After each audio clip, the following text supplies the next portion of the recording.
ತಾರಿಕೊಪ್ಪ ರಸ್ತೆ ದುರಸ್ತಿಗೆ ಗ್ರಾಮಸ್ಥರ ಒತ್ತಾಯ. ಗದಗ ಜಿಲ್ಲೆಯ ಶಿರಹಟ್ಟಿ ತಾಲೂಕಿನ ಬನ್ನಿಕೊಪ್ಪ ಗ್ರಾಮದಿಂದ ತಾರಿಕೊಪ್ಪ ಗ್ರಾಮಕ್ಕೆ ಸಂಪರ್ಕಿಸುವ ರಸ್ತೆ ತುಂಬಾ ಹದಗೆಟ್ಟಿದ್ದು, ಈ ರಸ್ತೆಯನ್ನು ದುರಸ್ತಿಗೊಳಿಸಬೇಕು ಎಂದು ಗ್ರಾಮಸ್ಥರು ಒತ್ತಾಯಿಸಿದ್ದಾರೆ. ನಿತ್ಯವೂ ಈ ರಸ್ತೆಯಲ್ಲಿ ಸಂಚರಿಸುವ ವಾಹನ ಸವಾರರು ಬಹಳಷ್ಟು ತೊಂದರೆ ಎದುರಿಸಬೇಕಾದ ಪರಿಸ್ಥಿತಿ ನಿರ್ಮಾಣ ಆಗಿದ್ದು, ಇಲ್ಲಿನ ಜನರು ಅಧಿಕಾರಿಗಳಿಗೆ ಹಿಡಿಶಾಪ ಹಾಕುವ ಮೂಲಕ ತೀವ್ರ ಆಕ್ರೋಶ ವ್ಯಕ್ತಪಡಿಸುತ್ತಿದ್ದಾರೆ. ಈ ರಸ್ತೆ ಉದ್ದಕ್ಕೂ ಅಲ್ಲಲ್ಲಿ ತುಂಬಾ ವಿಪರೀತವಾಗಿ ತಗ್ಗುಗುಂಡಿಗಳು ಬಿದ್ದು, ಡಾಂಬರ್ ಸಂಪೂರ್ಣವಾಗಿ ಕಿತ್ತು ಹೋದ ಪರಿಣಾಮ ಜಲ್ಲಿ ಕಲ್ಲುಗಳು ಮೇಲೆದ್ದು ರಸ್ತೆಯಲ್ಲಿ ಹರಡಿಕೊಂಡು ರಸ್ತೆ ಅಯೋಮಯ ದುಸ್ಥಿತಿಗೆ ತಲುಪಿದ್ದು, ವಾಹನ ಸವಾರರು ಜೀವ ಭಯದಲ್ಲಿ ಓಡಾಡುವಂತಾಗಿದೆ.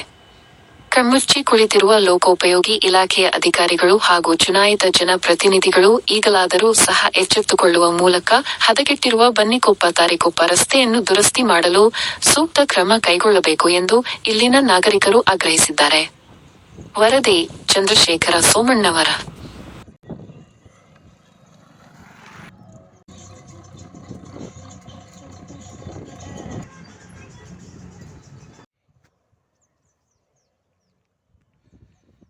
That